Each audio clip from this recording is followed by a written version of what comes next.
بسم اللہ الرحمن الرحیم الحمد للہ نحمده ونستعینه ونستغفره ونؤمن به ونتوکل علیہ ونعوذ باللہ من شرور انفسنا ومن سیئات اعمالنا من يهد الله فلا مضل له ومن يضلل فلا هادي له ونشهد ان لا اله الا الله وحده لا شريك له ونشهد ان سيدنا مولانا محمدا عبده ورسوله الذي ارسل بالحق بشيرا ونذيرا وداعيا الى الله باذنه وسراجا منيرا اما بعد فاعوذ بالله من الشيطان الرجيم بسم الله الرحمن الرحيم فإن تولوا فقل حسبي الله لا إله إلا هو عليه توكلت وهو رب العرش العظيم صدق الله العظيم وصدق رسوله النبي الكريم ونحن على ذلك لمن الشاهدين والشاكرين والحمد لله رب العالمين۔ تذکرہ چل رہا ہے کہ عرش کا سایہ کن لوگوں کو ملے گا۔ چنانچہ میں نے حدیث میں تلاش کیا تو 70 لوگ ایسے ہیں جن کو عرش کا سایہ ملے گا، اور اس کو جمع بھی کر دیا ہوں۔ جس طرح علامت قیامت 125 چھپوا کر بعض لوگوں کو میں دیا، اسی طرح انشاءاللہ اس کو بھی چھپوا کر آپ لوگوں کی خدمت میں پیش کروں گا۔ تو 70 لوگ ایسے ہیں جن کو عرش کا سایہ ملے گا۔ آیت کریمہ جو میں نے آپ کے سامنے پڑھی، شاید بعد میں بھول جاؤں، یہ سورہ توبہ 11ویں پارے کی آیت ہے، سورہ توبہ کی آخری آیت۔ اس کی فضیلت یہ بیان کی گئی ہے کہ جو آدمی فجر کے بعد اور مغرب کے بعد 7 مرتبہ اس آیت کریمہ کو پڑھے تو اس کی دنیا اور آخرت کی تمام ضروریات پوری ہو جائے گی۔ اس لیے جن لوگوں کا بل اٹکا ہوا ہے، جن لوگوں کا معاملات اٹکے ہوئے ہیں، کاروبار کے، بل کے، اور بھی جتنے بھی شہر میں اور زیادہ بہت سارے کام لٹکے ہوتے ہیں اور بھی بہت ساری پریشانیاں ہوتی ہیں، تو جن لوگوں کا بھی کام اٹکا ہو، لٹکا ہو، رکا ہو، پریشانی ہو، تو یہ آیت کریمہ حسبی اللہ لا الہ الا ہو علیہ توکلت وہو رب العرش العظیم 7 مرتبہ مغرب اور فجر کے بعد پڑھیں یقین کے ساتھ، تو انشاءاللہ اللہ تعالیٰ تمام ضروریات پوری کر دیں گے، کوئی بھی کام رکا ہوا نہ رہے گا۔ اس لیے اس کا اہتمام کریں۔ تو 70 لوگوں میں سے 7 لوگوں کا بیان ہو چکا تھا۔ نمبر 8 رجل تعلم القرآن فی صغرہ ویتلوہ فی کبرہ، کہ جو آدمی بچپن میں قرآن حفظ کرے، قرآن کی تعلیم حاصل کرے، اور بڑا ہو کر کے وہ آدمی قرآن کی تلاوت کا اہتمام کرے، تو ایسا آدمی بھی عرش کے سائے میں ہوگا۔ اس زمانے میں لوگ اپنے بچوں کو پڑھانے کے لیے 10 لاکھ 20 لاکھ 50 لاکھ خرچ کرتے ہیں، لیکن بہت سارے لوگ بچوں کو قرآن کی تعلیم پر دھیان نہیں دیتے ہیں۔ حالانکہ ڈاکٹر انجینئر بننا منع نہیں ہے، بلکہ ضرورت ہے کہ امت کے بچے بڑا سے بڑا ڈاکٹر، بڑا سے بڑا انجینئر، بڑا سے بڑا پائلٹ، بڑا سے بڑا وکیل بنے، امت کو ضرورت ہے۔ لیکن پہلے مسلمان بنائیے، پہلے قرآن سکھائیے، اس کے بعد یہ سب سکھائیے۔ تو سوچئے کہ دنیا کمانے کے لیے جو کہ مقدر سے ہے، اس کے لیے ہم لوگ 50 لاکھ خرچ کر دیتے ہیں، اور بچے قرآن پڑھے یا نہ پڑھے اس کی کوئی پرواہ نہیں، اس کی کوئی فکر نہیں۔ یہ بڑی محرومی کی بات ہے۔ اس لیے اپنے بچوں کو سوچئے کہ دھوپ کی گرمی اور مئی جون کی گرمی بچوں کے لیے ہم لوگ برداشت نہیں کر پاتے ہیں، تو میدان محشر میں ہانڈی کی طرح دماغ ابلے گا۔ وہاں ایئر کنڈیشن کے انتظام کے لیے اگر بچے کو ہم قرآن پڑھائیں، اس کے لیے 5000 مہینہ خرچ کرنا پڑے، تو یہ سستا سودا ہے۔ لہذا بچپن میں قرآن کو سیکھیں، اور جو لوگ قرآن کو سیکھے ہیں وہ برابر بڑھاپے تک قرآن کی تلاوت کا اہتمام کریں۔ یعنی قرآن سیکھنے والا بھی اور قرآن کی تلاوت کرنے والا بھی دونوں عرش کے سائے میں رہیں گے۔ اس بات کا اہتمام کرنا چاہیے۔ نمبر 9، من انذر معسرا او وضع عنہ اظلہ اللہ فی ظلہ یوم لا ظل الا ظلہ، کہ جو آدمی تنگ دست کو مہلت دے۔ مثال کے طور پر آپ نے کسی کو قرضہ دیا، وہ آدمی بڑا غریب ہے، آپ کا قرضہ اتار نہیں سک رہا ہے، وہ وعدہ کیا تھا کہ ہم 5 مہینہ میں آپ کا قرضہ لوٹا دیں گے، لیکن اس کے پاس طاقت ہے ہی نہیں لوٹانے کے، تو 5 مہینہ کے بجائے آپ 1 سال کی مہلت ٹائم دے دیے کہ جاؤ 1 سال میں تم ادا کرنا۔ تو جو آدمی مسلمان کو مہلت دے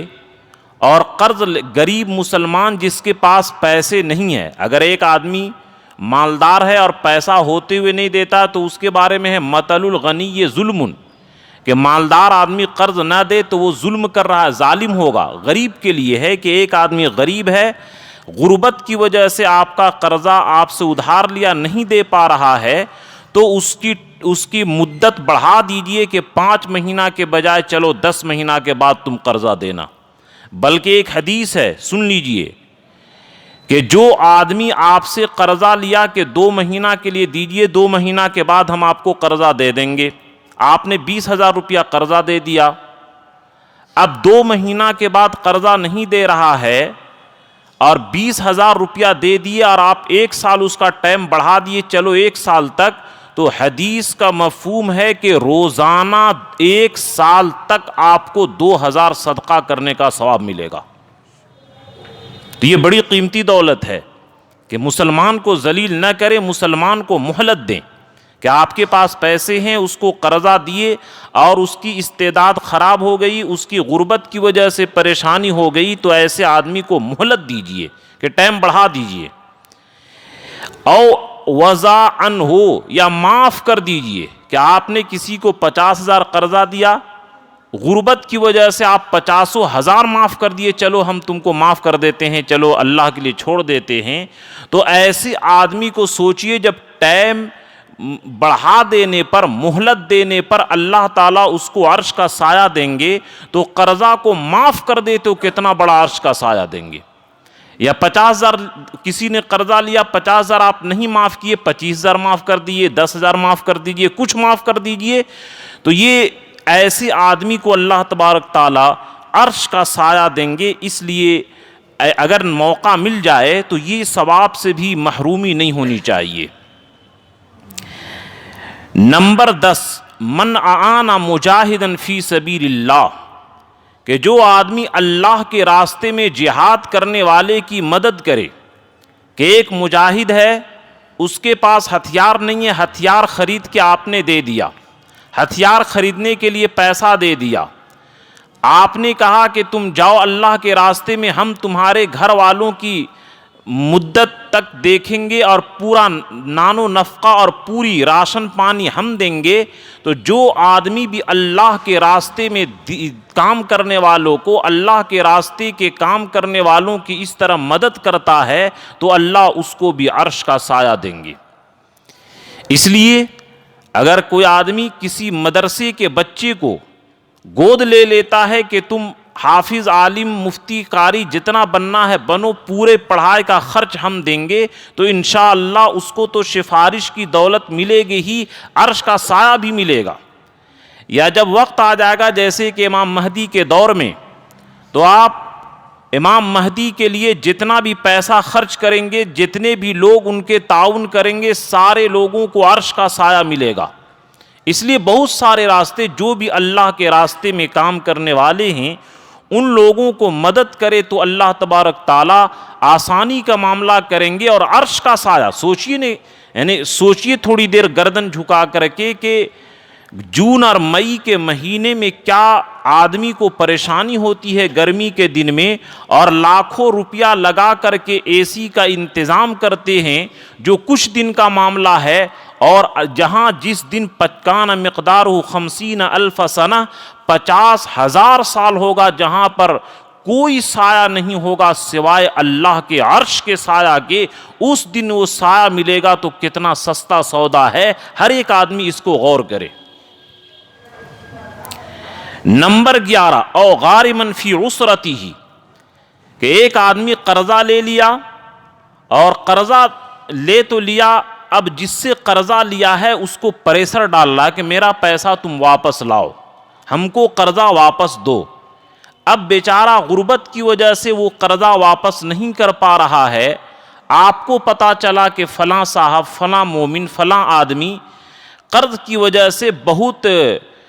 ٹینشن میں ہے اور اس کے اوپر قرض خواہ کے بڑی دباؤ ہے، وہ بڑی پریشانی کے اندر ہے، تو آپ نے اس قرضہ لینے والے کی مدد کی کہ لو میرے طرف سے جاؤ تم اس کو قرضہ ادا کر دو تاکہ تم کو وہ ناک میں دم نہ کرے، پریشان نہ کرے۔ تو جو آدمی ایسے قرضدار کی مدد کرے گا اللہ اس کو بھی عرش کا سایہ دیں گے۔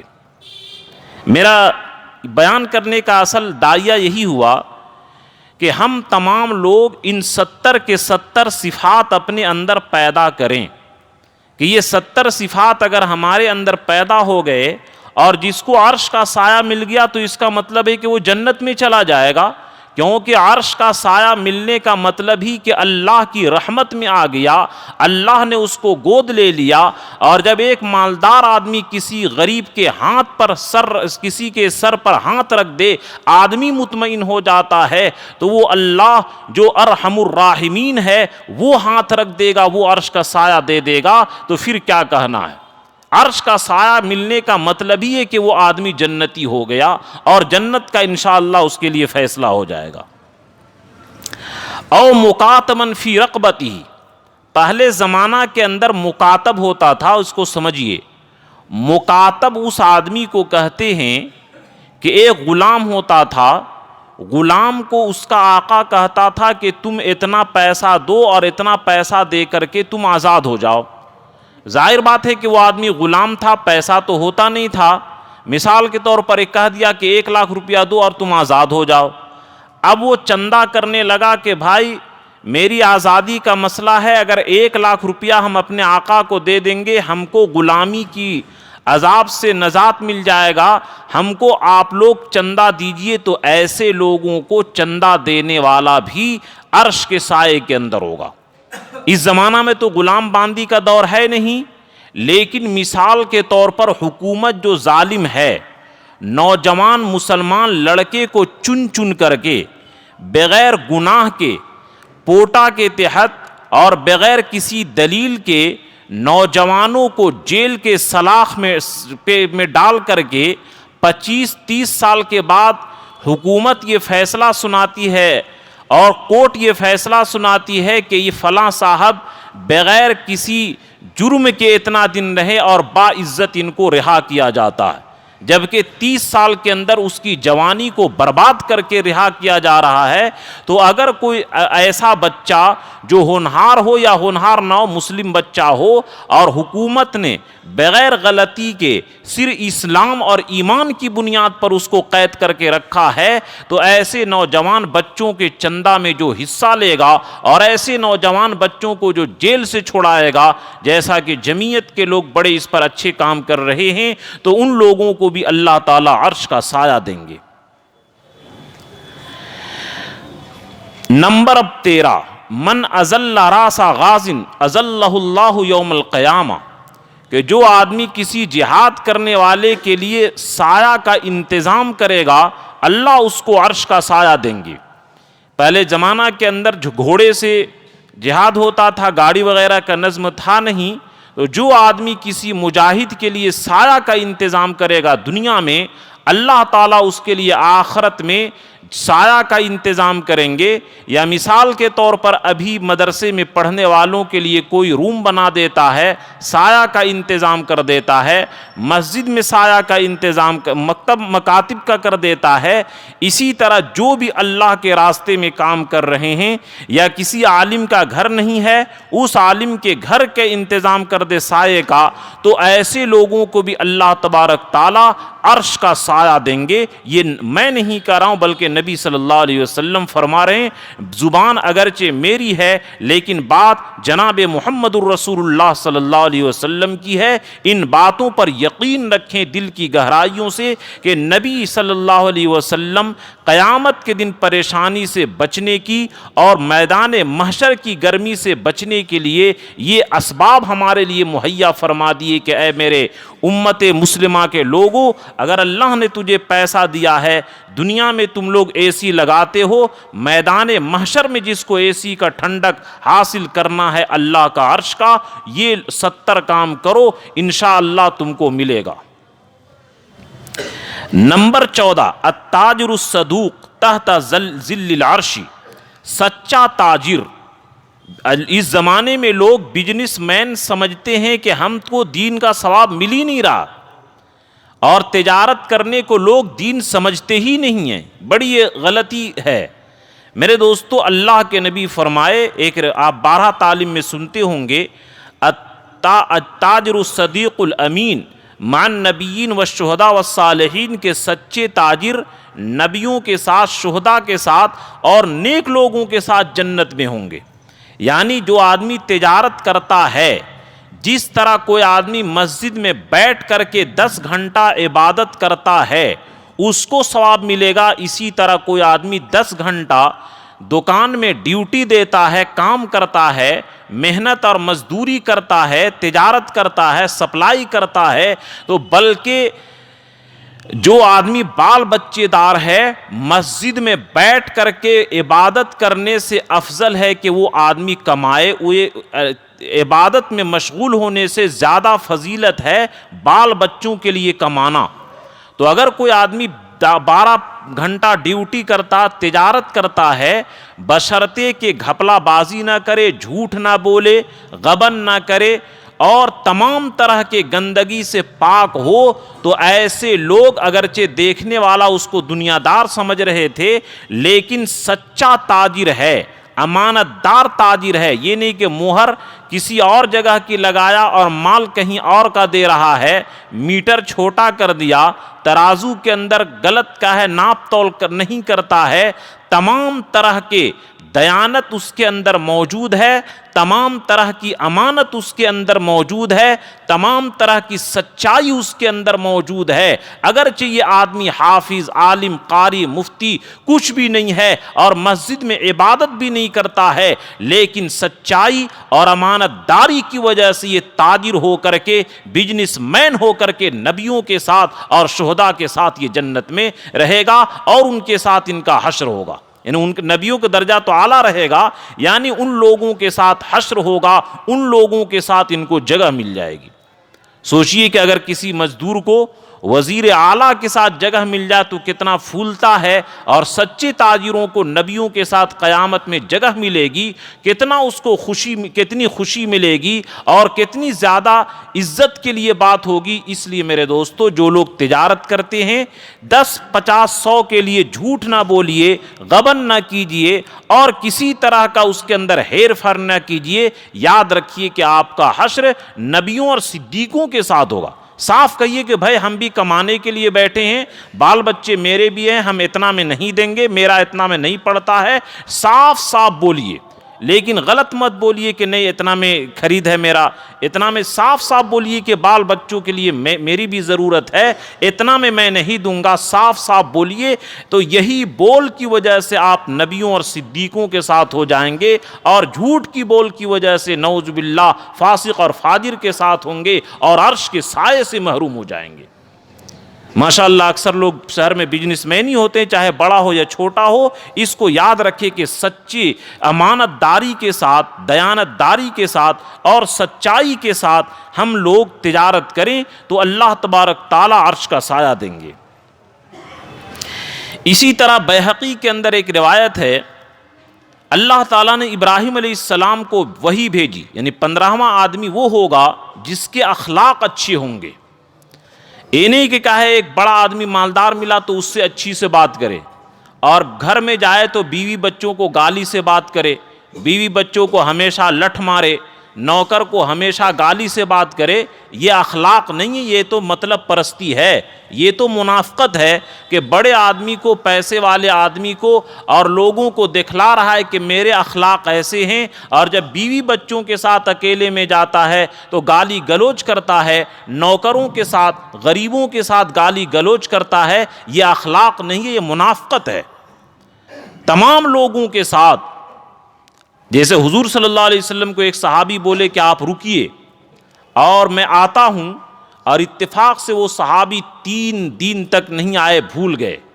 3 دن کے بعد پتا چلا کہ ارے ہم تو حضور سے وعدہ کر کے آئے تھے، تو حضور صلی اللہ علیہ وسلم 3 دن وہیں کھائے پیے، نماز پڑھے، اور صرف اتنا فرمائے کہ اے فلاں تم نے مجھ کو بڑی مشقت میں ڈال دیا۔ تو میرے دوستو، یہ اخلاق، اس طریقے سے یہ اخلاق اگر ہم لوگ پیدا کر لیں تو یاد رکھیے کہ جو آدمی اچھا اخلاق پیدا کرے،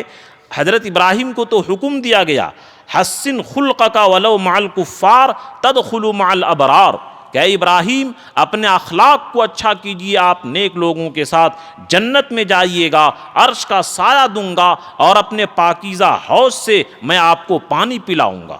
اس لیے اپنے اخلاق اور کردار کو درست کیجئے۔ نوکروں، آدمی تو بڑے لوگوں کے ساتھ، پولیس سے بات کرنا ہے تو وہاں تھوڑی آپ کو طاقت ہے کہ اس کو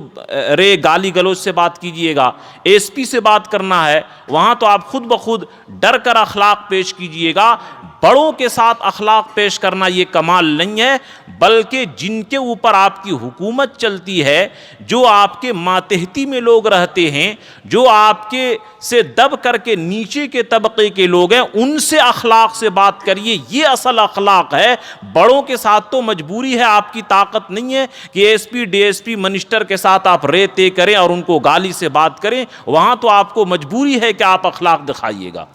لیکن ہم گھر میں جب جاتے ہیں تو بیوی بچوں کے ساتھ اخلاق سے بات کرتے ہیں یا ہمیشہ گالی دیتے رہتے ہیں، یہ دیکھیے ہم لوگ اپنے اخلاق کو درست کریں، اللہ تعالیٰ اس کے برکت سے عرش کا سایہ بھی دیں گے اور اپنے نیک لوگوں کے ساتھ جنت میں داخل بھی کریں گے، پاکیزہ حوض سے اللہ تعالیٰ پانی بھی پلائیں گے۔ اللہ ہم تمام مسلمانوں کو اپنے اخلاق کو درست کرنے کی توفیق عطا فرمائے، آمین۔ بھائی بات موبائل کیوں نہیں بند کر رہے ہیں؟ اب ڈسٹرب کر رہے ہیں، بند کیجئے، سوئچ آف کیجئے۔ اسی طرح طبرانی کے اندر روایت ہے کہ جن لوگوں کے اندر یہ 3 باتیں ہوں، نمبر 16، کہ 3 باتیں جن کے اندر ہو وہ بھی عرش کے سائے میں رہے گا۔ الوضوء علی المکارہ، ناگواری کے بعد وضو مکمل کرنا، جیسے ٹھنڈا کے دن میں ہے اور ٹھنڈا کے دن میں وضو کرنے میں بڑی دقت ہوتی ہے، تو آدمی ٹھنڈا لگنے کے باوجود، جیسے اسباغ وضو کہ جو آدمی حدیث میں ہے غرم محجلین،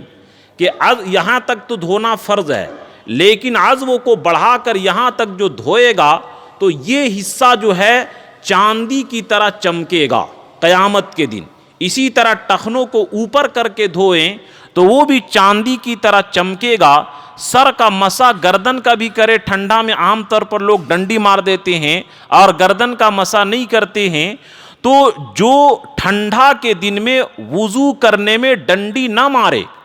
اور اس مکمل وضو کرے، جس طرح گرمی میں بڑا مزے لے کر کے وضو کرتے ہیں، اسی طرح جو آدمی ٹھنڈا میں بھی ٹھنڈک کے باوجود وضو کا اہتمام کرے تو اللہ اس کو بھی عرش کا سایہ دیں گے۔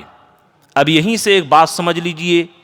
کہ جب اللہ کے رسول یہ فرما رہے ہیں کہ جو مسلمان ٹھنڈا لگنے کے باوجود وضو صحیح طریقے سے کرتا ہے، وضو کرنے میں ڈنڈی نہیں مارتا ہے، تو سوچئے کہ جس مسلمان پر غسل فرض ہو جائے اور فجر کی نماز ٹھنڈے میں غسل کر کے پڑھے تو سوچئے کہ اللہ اس کو کیا سے کیا نواز دیں گے۔ جب مکمل وضو کرنے پر اللہ کا وعدہ ہے کہ عرش کا سایہ دیں گے، تو جب ٹھنڈے میں مسلمان غسل کر کے نماز پڑھے گا تو سوچئے کہ اس کو کیا سے کیا ملے گا۔ بلکہ ایک حدیث ہے، یاد رکھیے، کہ جو میاں بیوی غسل کرتے ہیں نماز کے لیے تاکہ نماز نہ چھوٹ جائے، تو نماز کی غرض سے جو لوگ غسل کرتے ہیں تو ہر بال کے بدلے میں ایک ایک نیکی ملتی ہے ان لوگوں کو۔ اور غسل تو کرنا ہی ہے، لیکن نماز قضا کر دیے، یہ ثواب ان لوگوں کو نہیں ملے گا۔ یہ ثواب ان لوگوں کو ملے گا جو لوگ نماز قضا نہیں کرتے ہیں۔ مسلمانوں کے لیے کتنا سستا سودا ہے۔ سوچئے کہ اگر نماز قضا کرنے سے بچنے کے لیے غسل کریں تو بدن کے اندر کروڑوں بال ہے، کروڑوں نیکی نماز پڑھنے سے پہلے حاصل ہو جائے گی۔ تو یہ مسلمانوں کے لیے کتنا بڑا سستا سودا ہے۔ اس لیے میرے دوستو ہمت کیجئے کہ اس ناپاکی کی وجہ سے فیشن لوگوں نے بنا دیا۔ کوئی کہنے لگتا ہے کہ مسلمان اس کے اندر ذلت محسوس کرتا ہے نماز پڑھنے میں غسل کر کے۔ سوچئے کہ جب ٹھنڈے کے دن میں مکارہ ناپسندیدگی کے ساتھ، ناگواری کے ساتھ وضو کرنے میں عرش کا سایہ ملے گا، تو جو آدمی ناگواری کے موسم میں، ٹھنڈے کے موسم میں ناپاکی کے غسل کا اہتمام کرتا ہو تو اللہ اس کو عرش کا سایہ میں کتنا بہترین جگہ دیں گے، یہ سوچنے کی بات ہے۔ نمبر 17 والمشی الی المساجد فی الظلم، کہ اندھیرا میں مسجد کی طرف جانا۔ شہر والوں کو تو اب اندھیرا میں جانے کی تو یہ معاملہ ہی ختم ہو گیا، یہ دیہات والوں کے لیے رہ گیا۔ کہ پہلے زمانے کے کہ اندھیرا میں مسجد جانا یہ بڑا مشکل ہوتا تھا، لیکن اللہ کے نبی فرمائے ہیں بشر المشائین بالنور التام، کہ جو لوگ اندھیرے میں مسجد جاتے ہیں مکمل روشنی کی خوشخبری سنائیے۔ لیکن ایسا نہیں سمجھیے کہ اب ہم عشاء اور فجر کی نماز پڑھنے جائیں گے تو نہیں ملے گا، یعنی یہ تو ایک الگ نعمت ہے کہ اللہ تعالیٰ نے دنیا ہی میں روشنی کا انتظام آپ کے لیے کر دیا اور آخرت میں اس کا الگ ملے گا۔ اس لیے جو لوگ فجر کا اور یہ عشاء کی نماز کا اہتمام کرنے کے لیے مسجد جاتے ہیں، ایسے لوگوں کو عرش کا سایہ بھی ملے گا، اور پل صراط پر جب گزرنے لگیں گے تو ان کو روشنی ملے گی۔ تو میرے دوستو ہر آدمی، ہر گھر میں انوائٹر لوگ انتظام کر لیے ہیں، 2 گھنٹہ کی بجلی کٹنا برداشت نہیں کر سکتے ہیں، تو سوچئے کہ میدان محشر میں جو ضرورت پڑے گی پل صراط پر گزرنے کے لیے، جو 1500 برس کا راستہ ہوگا، وہاں کی روشنی کے لیے ہم نے جنریٹر یا انوائٹر کا انتظام کیا یا نہیں کیا؟ ہر آدمی اپنے دل پر یہ ہاتھ رکھ کر کے سوچے کہ پل صراط پر سے گزرنے کے لیے ہم کیا انتظام کر رہے ہیں۔ نمبر 18 وَإِطْعَامُ الْجَائِعِ، اور بھوکے آدمی کو کھانا کھلانا۔ افسوس ہے کہ رمضان میں منتری لوگ، بڑے بڑے لوگ 50,000 1 لاکھ افطار پارٹی میں سارے بڑے بڑے منتریوں کو دعوت کرتے ہیں، لیکن اللہ کی قسم مسجد میں میں بول رہا ہوں، مجھ سے ایسے آدمی کا تعلق ہے اور مجھ سے فون میں ایسے آدمی سی بات ہوتی ہے، آپ لوگ سوچتے کہ غریب کون رہا، ابھی بھی ایسے آدمی مجھ سے تعلق میں رہتے ہیں اور گزارش کرتے ہیں کہ بیٹا 2 مہینے سے مکمل 3 وقت کھانا کھانے کو نہیں ملتا ہے، اور اس سال رمضان کے اندر اس کی نوبت یہ ہوئی تھی کہ صرف 1 مرتبہ کھانا ہوتا تھا، اور بقیہ اوقات میں صرف 24 گھنٹہ میں 1 مرتبہ افطار کے وقت جو کھا لیے، نہ سحری میں کھانا نہ اس کے بعد کھانا، اور پورے رمضان میں اس طریقے سے روزہ رکھے۔ لیکن کیا ہو گیا مسلمانوں کو کہ ان منتریوں کو اور ان بڑے بڑے مالداروں کو دعوت دے کر کے، جس کے کھلانے میں کوئی فضیلت نہیں ہے، ثواب تو ملے گا، لیکن اللہ وعدہ کر رہے ہیں اطعام الجائع، کہ جو لوگ مجبور ہیں، جو لوگ بھوکے ہیں، ان لوگوں کو کھلاؤ، میں تم کو عرش کا سایہ دوں گا۔ لیکن مسلمان بے وقوف اور مسلمان بالکل حماقت کے اندر مبتلا ہو گیا کہ فوٹو لے کر کے اخبار کے اندر لوگوں کو یہ کا نام و نمود ہو کہ فلاں صاحب کے دعوت افطار میں فلاں منتری آیا، جس سے اللہ کی قسم عرش کا سایہ ملنے کا کوئی وعدہ نہیں ہے، لیکن ایسے بھوکوں کو آپ کھانا کھلاتے ہیں تو عرش کا سایہ ملنے کا وعدہ ہے۔ کیا ہو گیا مسلمانوں کو کہ عرش کا سایہ ملنے کا راستہ اللہ ہم کو بلا رہے ہیں، اور اس عرش کا پیسہ اس سے زیادہ خرچ کر کے عرش کا سایہ حاصل نہیں کر رہے ہیں، اور کم پیسے میں عرش کا سایہ حاصل ہو سکتا تھا لیکن اس کو ہم لوگ حاصل نہیں کر رہے ہیں۔ کیا ہو گیا مسلمانوں کو سمجھ میں نہیں آ رہا کہ جہاں پر نیکی تھی اور جہاں پر مسلمانوں کو اتنی بڑی فضیلت ملنے والی تھی وہاں پر پیسے خرچ کرنے میں توفیق نہیں ملتی ہے، یہ ظاہر بات ہے کہ اس آدمی کے اوپر بدبختی غالب آ گئی کہ ایسے نیکی کے راستے میں خرچ نہیں کر رہا۔ اطعام الجائع، غور کیجئے نبی کے الفاظ کہ کن لوگوں کو عرش کا سایہ ملے گا۔ جاء یجوع کے معنی آتے بھوکا ہونا،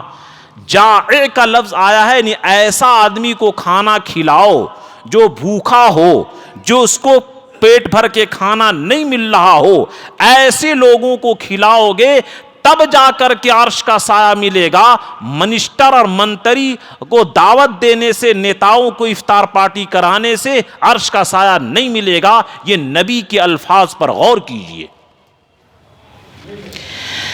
نمبر 19، من تکفل یتیما او ارملتن، کہ جو آدمی کسی یتیم کی کفالت کرے، جو یتیم کا نان و نفقہ اور بوجھ اٹھا لے، او ارملتن یا کسی بیوہ عورت کی، بلکہ ایک حدیث میں ہے السائی علی الارملتی کالمجاہد فی سبیل اللہ، کہ جو بیوہ عورت کی ضرورت کو پوری کرتا ہے وہ ایسا ہے جیسا کہ اللہ کے راستے میں جہاد کر رہا ہے۔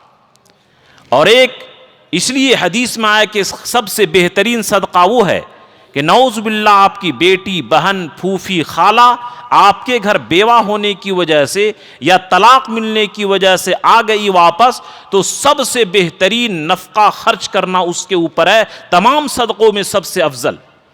اور یہ بھی ایک حدیث ہے خیر بیت من المسلمین فیہ یتیم ویحسن الیہ،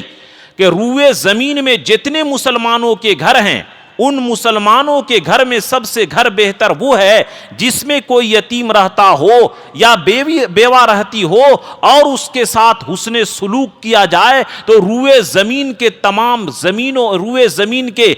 تمام مسلمانوں کے گھر میں سب سے وہ گھر بہتر ہے۔ یہ نبی کا فرمان ہے۔ اس لیے میرے دوستو، اگر نعوذ باللہ کسی کو یہ موقع مل جائے یتیم بیوہ کی کفالت کرنے کا، تو ہاتھ سے جانے مت دیجئے کہ جو آدمی یتیم اور بیوہ کی کفالت کرتا ہے اللہ تبارک تعالیٰ اس کو عرش کا سایہ دیں گے۔ نمبر 20، اذا اوتوا الحق قبلوہ، کہ اگر کسی آدمی کو حق بات پیش کر دیا جائے، جیسے بہت سارے لوگ یہ کہتے ہیں کہ ٹوپی پہننے کا ثبوت نہیں ہے، یہ نفسانیت ہے،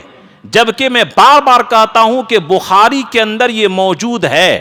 کان القوم یسجدون علی القلنسوۃ والعمامۃ، کے صحابہ جو ہے حضور کے ساتھ نماز پڑھتے تھے تو سجدہ کرتے تھے ٹوپی پر اور عمامہ پر۔ اگر یہ ٹوپی نہیں پہننا تھا تو سجدہ کیسے کرتے تھے؟ 3 طلاق کو میں ثابت کیا کہ کہیں بھی 3 1 نہیں ہوتا ہے، اگر 3 1 ہوتا ہے تو ہم کو 3 لاکھ دیجئے، میں آپ کو 1 لاکھ دوں گا، بہت اچھی کمائی ہو جائے گی میری۔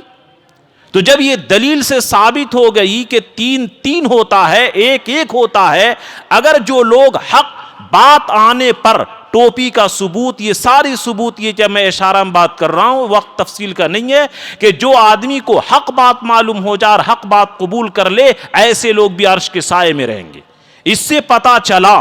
کہ جتنے بھی لوگ مانی کا شکار ہو چکے ہیں، نفسانیت کا غلام ہو چکے ہیں، حدیث کا نام لے کر حدیث کا وہ انکار کرتے ہیں، یہ اہل حدیث نہیں بلکہ منکر حدیث کے انکار کرنے والے ہیں۔ ایسے لوگوں کو خدا پاک کی قسم نبی نے فرما دیا کہ عرش کا سایہ نہیں ملے گا۔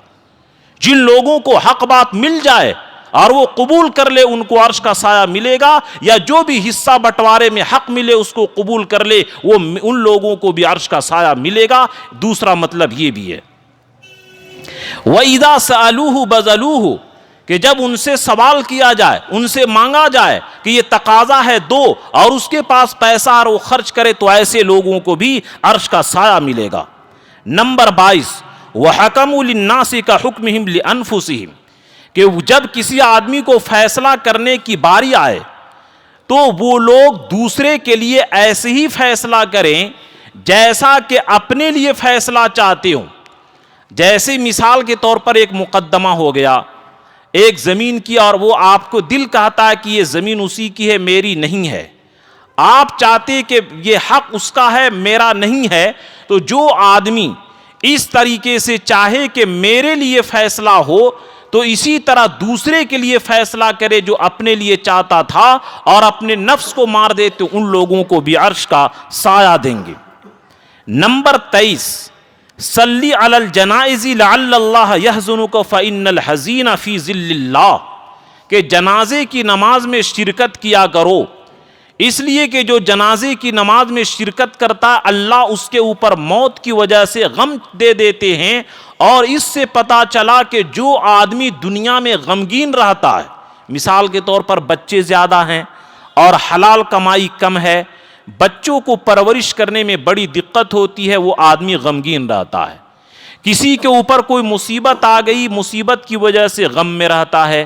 کسی کا بیٹا مر گیا غم میں رہتا ہے، کسی کی بیوی مر گئی غم میں رہتا ہے، کسی کا بزنس فیل ہو گیا غم میں رہتا ہے، کسی کے مکان میں آگ لگ گئی غم میں رہتا ہے۔ یعنی دنیا میں جتنے بھی غم کے راستے ہیں، اگر وہ آدمی صبر کر لے اور غم کو برداشت کر لے تو یاد رکھیے کہ جو آدمی دنیا میں غمگین رہتا ہے اللہ تعالیٰ اس کو عرش کے سائے میں جگہ دیں گے کہ اے میرے بندے، تو نے دنیا میں میرے غم کو برداشت کیا، لو اس کے بدلے میں آج میں تم کو عرش کا سایہ دوں گا۔ بلکہ امام غزالی رحمت اللہ علیہ ایک حدیث نقل کیے ہیں، ان من الذنوب ذنوب لا یکفرها الا الہموم، کہ بعض گناہ ایسے ہوتے ہیں کہ وہ صرف غم سے معاف ہوتے ہیں، غم کے علاوہ کوئی دوسرا سے معاف نہیں ہوتا ہے۔ جیسے کہ بعض مرض ایسے ہو جاتے ہیں کہ بغیر آپریشن کیے ہوئے، بغیر جسم کو کاٹے ہوئے وہ بیماری ٹھیک نہیں ہوتی ہے، وہاں پر بدن کو کاٹنا پڑے گا، جہاں پر ایسڈ لگانا ہے وہاں پر صرف سے کام نہیں چلے گا، ایسڈ دینا پڑے گا۔ اسی طرح بعض مرتبہ انسان کوئی گناہ ایسا کر لیتا ہے کہ غم کا ایسڈ ڈال کر کے اور غم کا کیمیکل ڈال کر کے اللہ تعالیٰ اس کے گناہ کو پاک کر دیتے ہیں، اسی لیے وہ آدمی عرش کے سائے میں رہے گا اور اللہ تعالیٰ اس کے گناہوں کو معاف کر دیتے ہیں۔ تو میرے دوستو 70 میں سے ابھی 23 کا بیان ہوا اور بقیہ کا بیان انشاءاللہ ہوگا۔ اللہ ہم تمام مسلمانوں کو عرش کا سایہ نصیب فرمائے، آمین۔ وآخر دعوانا ان الحمدللہ رب العالمین۔